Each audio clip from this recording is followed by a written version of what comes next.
Als je goed sjogge is nog te zien dat hier een keukenzaak zitten had.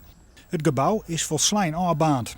De eigenaar is op het stuit op vakantie, maar zijn dochter is er wel. Zij zegt het levenswerk van haar heid in vlammen opgaan. Ja, verschrikkelijk. En er was van alles, maar de kist helemaal niks. En dat doet je toch wel heel zeer. Toen de brandwacht vannacht aankwam, viel gauw duidelijk dat er geen reden meer aan wie. Het hele gebouw staat eigenlijk direct in lichte laaien, dus ik ga eigenlijk voortdurend opschalen naar een grote brand. En dan is het een kwestie afwachten. We hebben hier een liter brandkraantje hier voor het gebouw, maar wie zag hier de koenwagens net eens bijkomen. Dus we hadden het spul al klaargezet en toen is het grote wettertransport uit Zuid-Horn hierheen kwam, boeten posten hierheen kwamen en de hoogwerker van Dokkum. Het is nog onduidelijk wat de oorzaak van de brand is.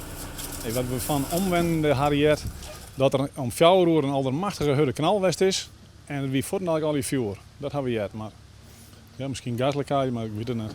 Hier wordt nog onderzoek naar dingen. De eigenaar wen het naast het bedrijf.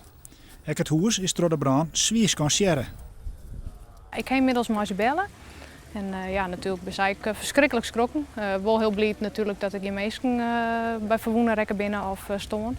En dat is vanzelf het wichtigste. Maar vanzelf wel heel choqueerd door wat er eigenlijk gebeurd is.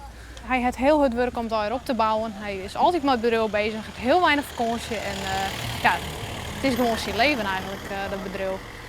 En nu is het in één keer helemaal voort.